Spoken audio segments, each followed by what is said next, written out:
I want to start by re-emphasizing the point that what are called the religions of the East, and the ones we're discussing, Hinduism, Buddhism, and Chinese Taoism, they don't involve that you believe in anything specific. And they don't involve any idea of obedience to commandments from above. And they don't involve any conformity to a specific ritual, although they do have rituals, but their rituals vary from country to country and from time to time. Their objective is always not ideas, not doctrines, but a method for the transformation of consciousness. That is to say, for a transformation of your sensation of who you are. And I emphasize the word sensation because it's the strongest word we have for feeling directly. When you put your hand on the corner of a table, you have a very definite feeling. And when you are aware of existing, you also have a definite feeling. But in the view of these methods or disciplines, the ordinary person's definite feeling of the way he exists and who he is a hallucination. To feel yourself as a separate ego, a source of action and awareness that is entirely separate and independent from the rest of the world, somehow locked up inside a bag of skin, is seen as a hallucination. That you are not a stranger in the earth, that comes into this world either as a result of a natural fluke or being a sort of spirit that comes from somewhere else altogether. But that you, in your fundamental existence, you are the total energy that constitutes this universe. Playing that it's you. Playing that it's this particular organism. And even playing that it's this particular person. Because the fundamental game of the world is a game of hide and seek. That is to say, that the colossal reality, the energy that is everything, that is a unitary energy, that is one, plays at being many, at manifesting itself in all these particulars that we call you and you and you and you and you and you and you and you and this and that and all around us. And it's fundamentally a game. And you can say that this goes really for all the systems that I'm talking about.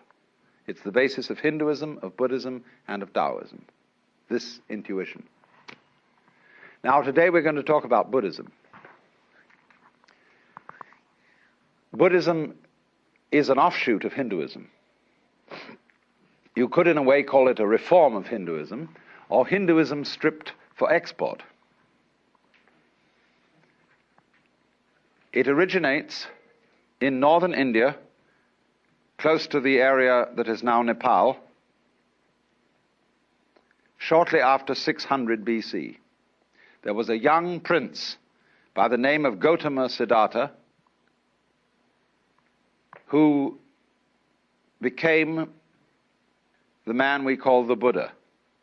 Now, the word Buddha is not a proper name, it's a title.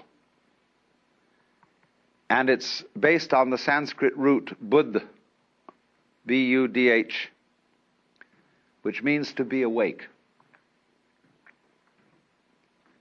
And so you could say the Buddha is the man who woke up from the dream of life as we ordinarily take it to be and found out who he was, who he is.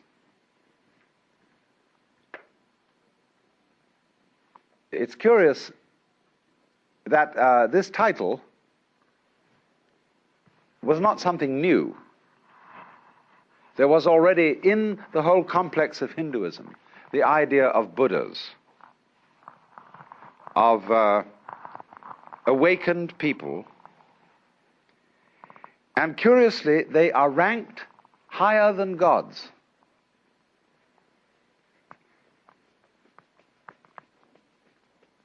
Because in the view of Hinduism, even the gods, or the angels, the devas, are still bound on the wheel of the sort of squirrel cage of going round and round and round in the pursuit of success. And the idea is that if you pursue something that you can call success, pleasure, good, virtue, which originally, of course, means strength, magical power, all these positive things, you are under illusion because the positive cannot exist without the negative. To be, you only know what to be is by contrast with not to be. So if we say, now, there is a coin in the left hand, there is no coin in the right. And from this you get the idea of to be and not to be. And you can't have the one without the other.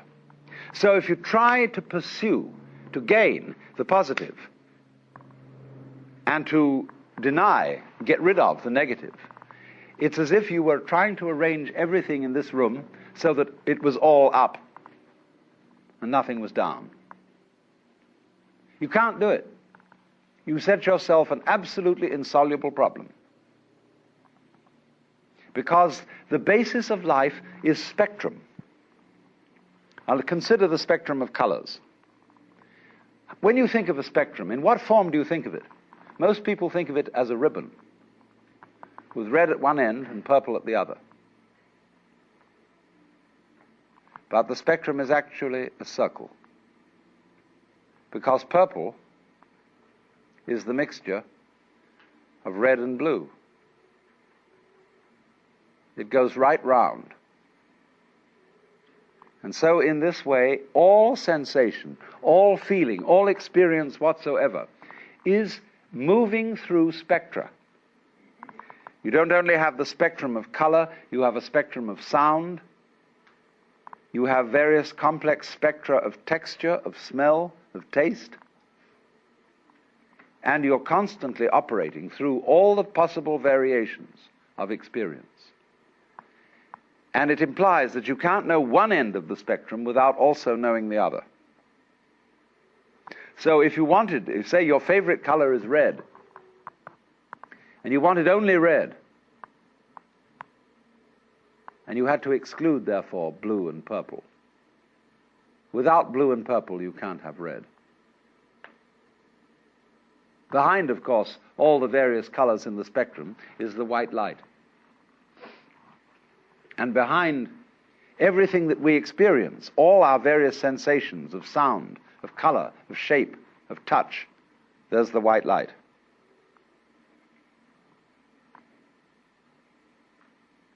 And I'm using the phrase the white light rather symbolically. I don't mean it literally. But there is common to all sensations what you might call the basic sense. And if you explore back into your sensations and reduce them all to the basic sense, you're on your way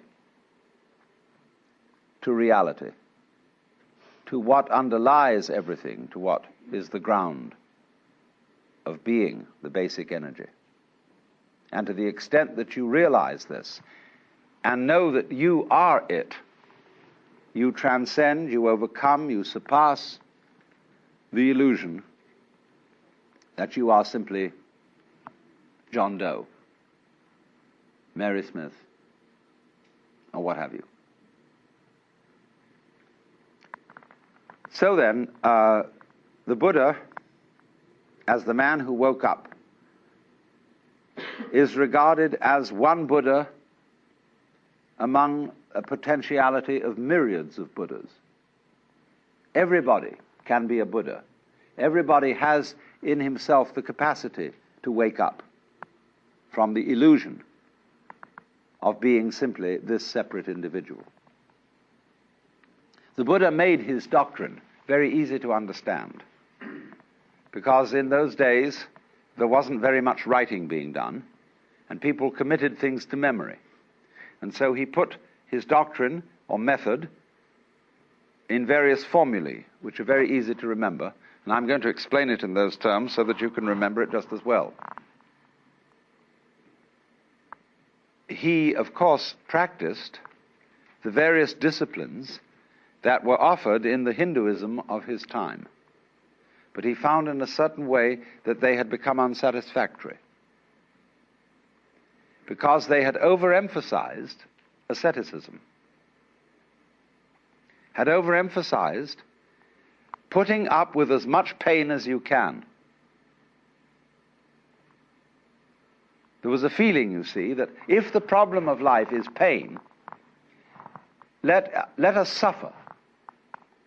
And this is the root of the ascetics, you see, who lie on beds of nails, who hold a hand up forever and ever and ever, who eat only one banana a day, who renounce sex, who do all these weird things, because they feel that if they head right into pain and don't become afraid of it, but suffer as much pain as possible, they will, by this method, overcome the problem of pain. And they will set themselves free from anxiety. There's a certain sense in that, as you can obviously see. Supposing, for example, you have absolutely no fear of pain. You have no anxieties. You have no hang-ups. How strong you would be. Nobody could stop you. You would have ultimate courage. But the Buddha was very subtle. He is really the first historical psychologist, the great psychologist, psychotherapist. He is very subtle, because he saw that a person who is fighting pain, who is trying to get rid of pain, is still really fundamentally afraid of it. And therefore, the way of asceticism is not right. Equally, the way of hedonism, of seeking pleasure, is not right. So the Buddha's doctrine is called the middle way, which is neither ascetic nor hedonistic.